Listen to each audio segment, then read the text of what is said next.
up, you gorgeous specimens? It's your girl Nicky, Geis here with you. Hope you're having an incredible day so far.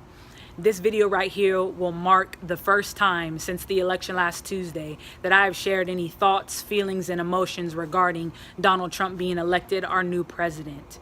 And I did that on purpose. See, I was at the height of my emotions last week, and I was very close to commenting on one of my own family members' posts regarding the election, and I chose not to.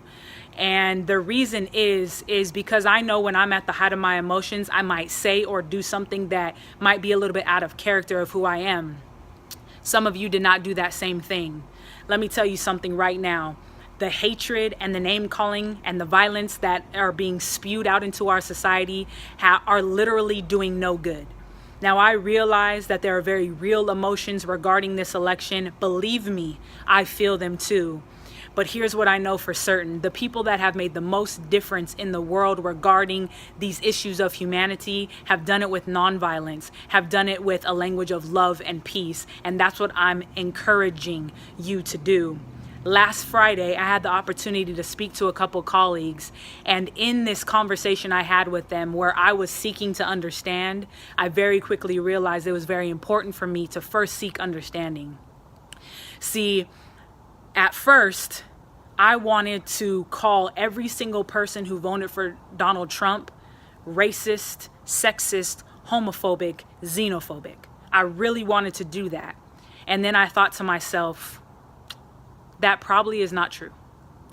That probably is not true for every single person that voted for Donald Trump. So if you are a member of my family or a part of my friend group and you voted for him, I'm hoping it was because you believed in his fiscal and economic abilities to be our president, to change some things up and maybe quote unquote fix our economy. I'm hoping that was the reason.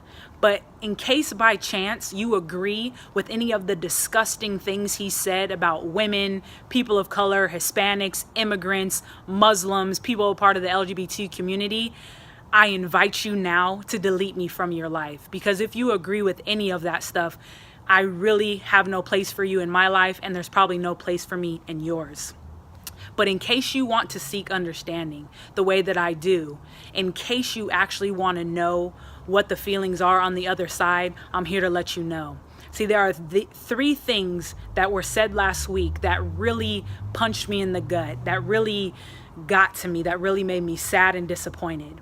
Number one, I don't understand why people are so upset.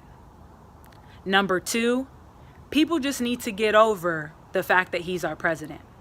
Number three, let's make America great again. Number one, I don't understand why people are so upset. Let me ask you this. Did you ask them why they were upset? Did you inquire at all of the feelings of people on the other side, or do you only see the world through your own perspective? Now, let me break this down for you. It is natural for human beings to see things from their perspective first. I get that. I do it. Everybody does it. That will never change. When something happens, you're first going to see it from your perspective. Then I hope, secondly, you want to know what someone else might be thinking about someone else's perspective. So when you ask me the question, I don't know why people are upset, it's because being a biracial gay woman in this society is not easy. Growing up, taking pictures with my family, I was always the one who looked like they didn't belong. Can you imagine how that feels? Do you know how it feels to be a minority in this society? Do you know how it feels for people to look at you like you're less than them? Do you know how it feels when people know that I'm gay and choose at that point in time to not accept me? Do you know how that feels? Because if you don't, then I understand why you would say such an ignorant comment as, I don't understand why people are so upset. We're upset because it's not easy for us in this world. And to see that he was voted our president, someone who has blatantly spewed disgust on so many groups of people in this world, and people voted for that, that's hard to take. Number two, people just need to get over the fact that he's our next president.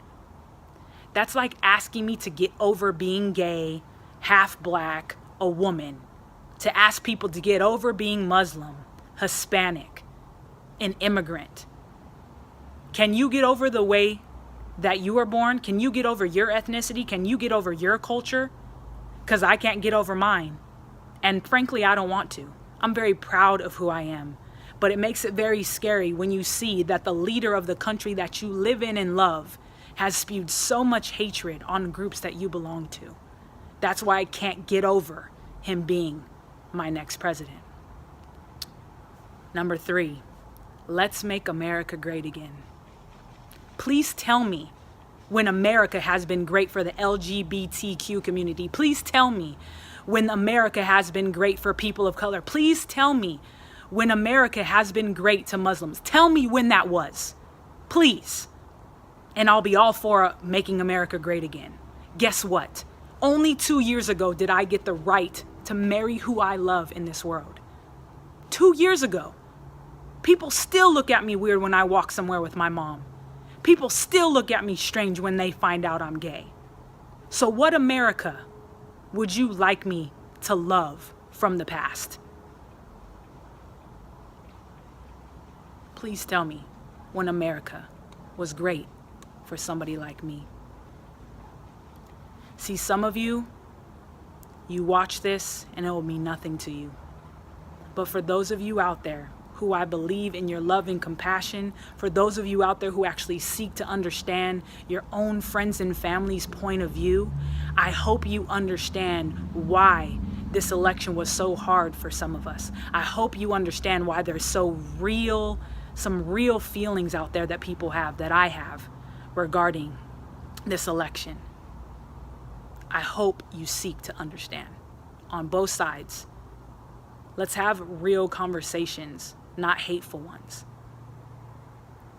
See, my friends, violence and hatred and name calling, it won't bring us together.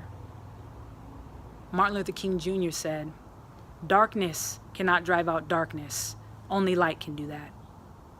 Hate cannot drive out hate. Only love can do that."